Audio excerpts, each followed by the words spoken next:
All right, guys, in this podcast, I want to talk about something that's pretty much controversial in a lot of the senior circuit and a lot of guys I talk to because they really don't know nothing about it, but I kind of do. And the reason I do is I'm on testosterone replacement therapy, and I've been on it for, I think it's 4 years now.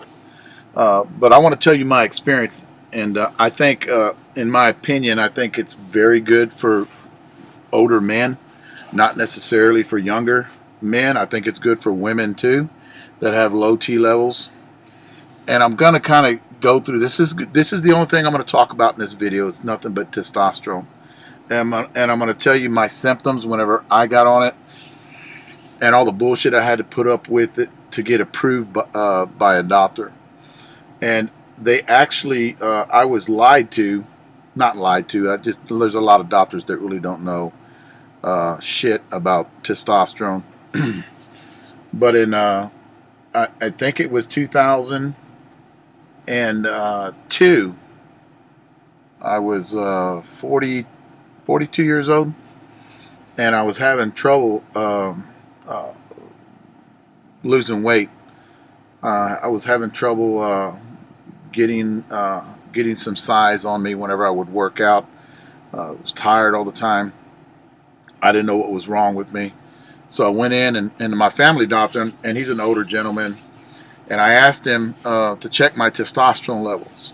And he came back and said, okay, I'll check them, because he was running blood work on me because I was real fatigued at the time. And at this time I had retired playing softball, and I'd started a business, freight company, and I was working nonstop trying to get that up and going. And my numbers came back from my blood work. He never showed them to me, but he come up to me and he said, your testosterone is great. We don't have a problem there. He says, plus testosterone with a lot of men is kind of like a touchy subject to get approved by the insurance. This is in 2002. So I blew it off. And then when I turned 49, my symptoms were getting worse. I was tired a lot, fatigued. Um, and at 48 years old, I'm going to go back one more year. At 48 years old, I decided I was going to play senior ball. Billy Blake had talked me into playing senior ball, and I decided I was going to get in shape. I was 275 pounds at the time. I had no muscle on me. I was heavy. I was tired, so I figured I would get into playing softball to drop the weight, start running around, maybe make me feel better. Started working out, and guys, I'm not exaggerating here, because I document everything that I do, all my workouts, my weight training. I lost 3 pounds in 1 year, and I went on a strict diet, and that was in 2008, because I had worked out that 1 year to get in shape for softball play again. I started working out, and when I work out back in the day, I could usually go up 10 pounds a week when I was really in shape. 5 pounds at the least, 10 pounds at the most. So I would go up every week in 10 pounds. I was not, this year at 48 years old, I could not add any weight to my workout routines. And I was sore in my workout routines for like 7 days, 5 days, and which is a long time, because, guys, I've worked out most of my life, so I kind of knew there was something wrong with my body. So at this time, I go to another doctor, and I ask him to check my T levels, and he looks at me, because I was a fairly big guy. He looks at me and he starts to laugh, and he goes, I can tell you right now, just by looking at you, your T levels are low. I mean, your T levels are high, excuse me. And I said, well, okay, can you please check them for me?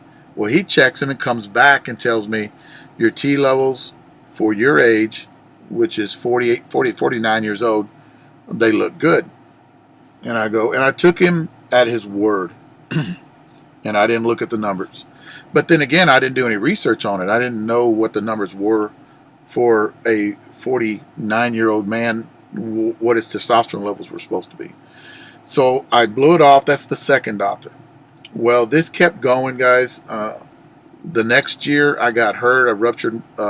When I first started playing, my first year back playing senior ball, I got in pretty good shape. I got on a bike, started riding the bike.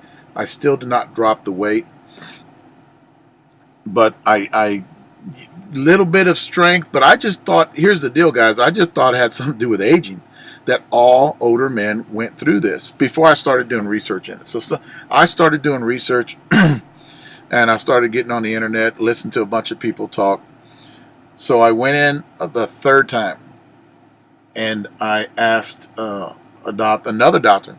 This is my third doctor to check my T levels. Well, he comes back and he comes up with this number at 362 was my numbers at the time, and this is probably 2011, around that area. And he said it was where a 51-year-old man, 52-year-old man is supposed to be. He said the numbers were at 363, I think is what it was. So I took him at his word, and I dropped it. Okay, but I still was tired all the time, and I couldn't. Guys, it was a struggle, and I was constantly taking naps. I remember telling this story to a bunch of guys.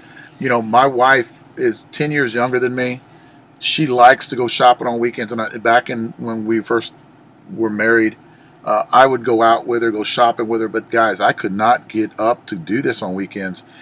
We have a nice mall here in San Antonio on the north side, and she would want to go there and just go shopping. But you could walk around, and it's outside mall, and I could not do it. I could not walk around. My whole body hurt. It was just hard for me to get up and go get moving. Well, I finally started seeing a blood doctor, and they were doing a bunch of blood work on me because my red cells, my red blood cells were too high. So they're trying to find out why they were too high. So when she did this blood panel on me, and this is actually a Russian woman, when she did this blood panel on me, she found she did all testosterone. She did all this other work. Hemochromatosis, if you guys know what that is, that's to find out if I have a genetic disease that actually produces more red blood cells. So she's doing all this testing on me, and she comes back and she goes, Dave, did anybody ever tell you your T levels were low? And I go, no, and I've been asking about it. She goes, well, right now they're at 306. And I think this is right around 2012, 2012, 2013 is when this happened. So it was right before Vegas, guys, because I remember going to Vegas that year. And I go, well, what are they? She goes, well, 306. She goes, that's low. She goes, and usually the symptoms when you're low. So she started going through the whole symptoms. And she's the only one, I think, that caught it. She goes, and I go, okay, well, what are the numbers for testosterone? And this is it's a cancer care center here in San Antonio. They work on a bunch of blood work for a bunch of people that have that they're looking for some kind of a blood disease or some kind of something that's wrong with these people. And I was in there getting blood work done, and she said with their numbers, it's supposed to be, I think it's 360 to 1100 is what your T levels are supposed to be. And the younger you are, the higher they are, and the older you are, they're a little bit lower. But guys, you're symptomatic at 425 is when you're symptomatic. That's when you're really feeling like crap. And if you're a man in your older age, like mine, I was 53, 54, and even right now, my T levels, I usually keep them right around 625 to 650 is what I keep them at right now, which is a maintaining level. But guys, the symptoms, and I'll have those. I'll actually put them up at the end of this podcast, and you guys can look at them. I'm a firm believer in hormone replacement therapy, and it changed my life, because what I did was I took my blood work, and they don't prescribe, they don't give you there at this place. They don't prescribe it to you. So I had to go to a urologist. So I went and the urologist. I set my lab work right down in front of him, and I started talking to him about my T levels are low, and he looks at my chart and he goes, "I'm fixing," and it was the nicest guy, nicest doctor. He goes, "I'm fixing to change your world. I'm going to make you feel so much better just doing this little." And what he did was he checked I think it's my PSA levels. He checked my prostate. He did some blood work on me, actually quite a bit of blood work on me, and he gave me the gel I was actually putting it on my thigh. Well, I was driving. It's a funny story. I was driving up to Vegas that year to drop my son's truck off to him because he was going to come in from California because he's in the Navy, and he's going to pick up his truck. And I'm driving up there, and I start to break out from the testosterone that I rubbed on my thighs. And it's funny because I get halfway there and I pull over, and I've got this big ass rash on the inside of my thighs from doing the gel, the T gel, testosterone gel, the andro gel. And I call my doc the next day when I get in Vegas, and he goes, "Man," he goes, "this happens. What I'm gonna have to do is get you the injectables." And I said, "Okay, well, I'll have to do that when I get back into town." But right when I first started taking the gel, within 45 minutes, this is real funny. It's not an overnight. It doesn't just kick your butt. You just don't take it. It just all of a sudden your life changes. It's a constant. You gradually feel a lot better. Within 45 minutes after me doing the gel, I felt good. I felt a little bit more energetic. But I knew it was going to take, what he told me, like 6 months for me to get my energy levels back. But I'm telling you something, guys, and I hear a lot of people out there talk about prostate and testosterone. Don't listen to me. I mean, there is no proven fact that testosterone causes prostate cancer. What they try to tell you, and I've done some research on this, guys. What they try to tell you is if you have prostate cancer, you don't want to get on testosterone. If you have a family history of prostate cancer, what you want to do is monitor your prostate, because if you have the prostate cancer, the testosterone will actually make it worse. It'll activate it a lot more. It'll make it bad. But if you're healthy and you have a healthy prostate,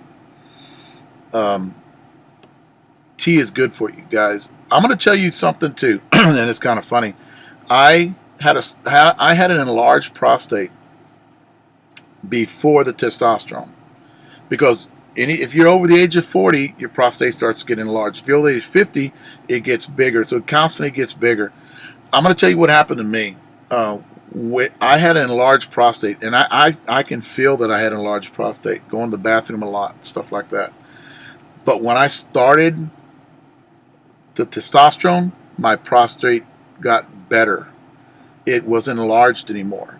It actually shrunk down from the testosterone. Now, go figure that one. There's a lot of things that the testosterone did for me that actually, I started putting on size. I started getting, when I got in the gym, I actually started to get more mass. I started to get stronger. Not as strong as I was when I was in my 20s and 30s, but I started to feel better.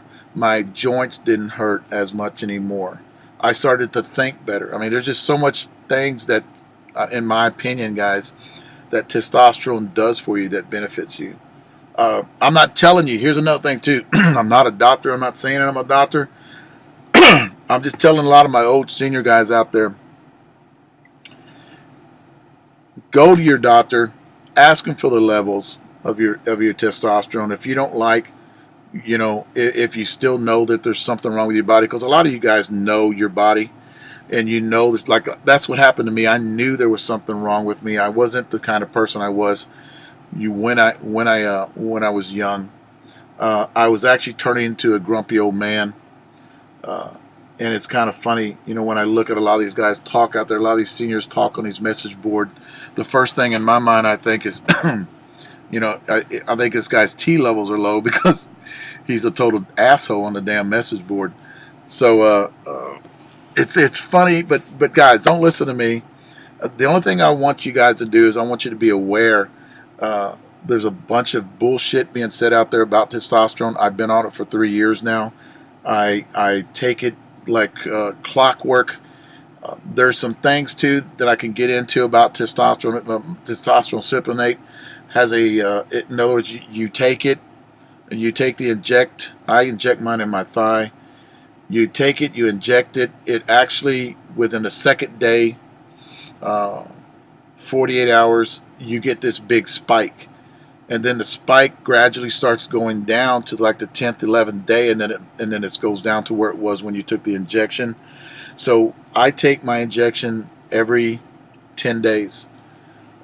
Whenever I got the prescription, they actually told me to take the injection once a month. So what I did was like that one big dose. Guys, don't do that because the testosterone cypionate that I take is out of your body within 10 to 14 days. So I don't want to get those peaks. I don't want to get that big rush and then all of a sudden I'm down to 200, 300 like I was before. So I kind of shorten mine up and I take less than what the doc told me. But I'm shooting every 10 days. A lot of guys out there that I talk to do it every 7 days. It all depends on your body, guys. But the only thing I'm telling you is if you feel like shit, I mean, your joints are hurting, you're not healing as fast, a lot of it has to do with testosterone. Go to your family doctor, get your numbers, find out what they are. They should be in between 360 to 1100, and get your life back is what I want to say. Get your life back, and I did. I feel a ton better. I get out. I have more energy. I go shopping with my wife a lot. I go walking around. I don't hurt as much as I did when I had my low T levels. Now, the only side effect that I got, and your balls shrink, okay, because my balls are no longer producing testosterone. So what happens is when I have the testosterone in my body, my balls shut down, and they just get small. It doesn't look bad. I mean, a lot of people think they just don't have any, but it doesn't look bad. They just get smaller. They don't get like grapes, like a lot of people talk about. But there's another drug a drug that you can take called HCG that actually makes your balls produce testosterone, but that's a totally different podcast I'll get into. I don't take it, but the only thing I take right now is testosterone. I highly, think a lot of older guys are afraid of it because they don't know. My suggestion to you guys is get out and talk to your doctor and ask them questions like I do. I mean, I'm the guy that's keeping the doc from seeing you when you go in there because I'm there talking so much. So I highly recommend it. I want you guys to do some research on it. Don't take my opinion. It's not what a lot of people are talking about. It's not and the one thing I heard too, a lot of people talk about it's a performance enhancing drug. That's another thing I heard. Bullshit. I don't give a shit what you say. It's not a performance enhancing drug unless you go over the numbers. You don't see a lot of your symptoms either until you go over the 1100 mark and you keep that testosterone high in your body. Then it could actually be considered an enhancing drug where it actually makes you play better, lift harder, stuff like that. So do some research on it, guys, before you get out there and start talking about it. I've done a ton of research on this. I keep my numbers around 600, and it's fine with me. 625 is usually where I'm at. I might go up to 650, maybe. I don't take more than a dose that I'm supposed to take. And I'm still getting size on me, guys. I'm not getting tremendously big like I was 20 years ago, but I'm still getting the size and I'm getting the strength. Do some research, guys. There's a ton of information. At the end of this podcast, I'm going to put out a lot of symptoms. Go to your doctor, talk to them, It's not as bad as you guys might think it is. They have the rub out now that, dang, they have the rub out that you can take. They have the actual pellets. They can inject pellets underneath your skin and your butt area that actually lasts 6 months. And they got that one out there. I don't want to do that one. I do the injectable. It works for me. I don't have a problem injecting myself. But guys, do research on it. I don't want to hear about all this, on this, the questions, the comments on this podcast. I don't want to hear about the guys getting up there and saying, this is going to give you prostate cancer, because there's no proven fact out there that this does cause cancer. There's none out there. And I've looked, guys. I've talked to doctors. I've talked to sports doctors, and there is none proof out there that this causes any kind of cancer. If you do have cancer, they recommend that you don't take it because it can enhance the growth of cancer. So that's the only thing I'm saying about that. But guys, don't listen to me. This is just advice that I'm giving you. Do some research on it. Be aware of the side effects, which to me, there aren't that bad. And the way I do things, guys, is I put everything on like a pendulum. Does the good outweigh the bad? And with me, testosterone, the good outweighs the bad. And I have no problems. I haven't had a problem in 3 years I've been taking it. I get blood work done with my urologist. When you first start taking it, you're going to get blood work done once every 2 weeks, and it's go once every month, and then once every 3 months, and then once every 6 months, and then once a year. Now I get it done once a year. And I see him once a year. He comes in, checks me out, checks my prostate out, and says, you're good to go. And I get out of there. So as long as you're regulating it, as long as you're going to your doctor, have them check it out. This is just advice, guys. I just want you guys to be aware of it. And I'm going to do another podcast probably in about another couple of weeks. I just wanted to get this one out there because a lot of people have been asking me about it. So I wanted to get this out there. Go see your family doctor, get some blood work done, and get your life back, guys. Thanks.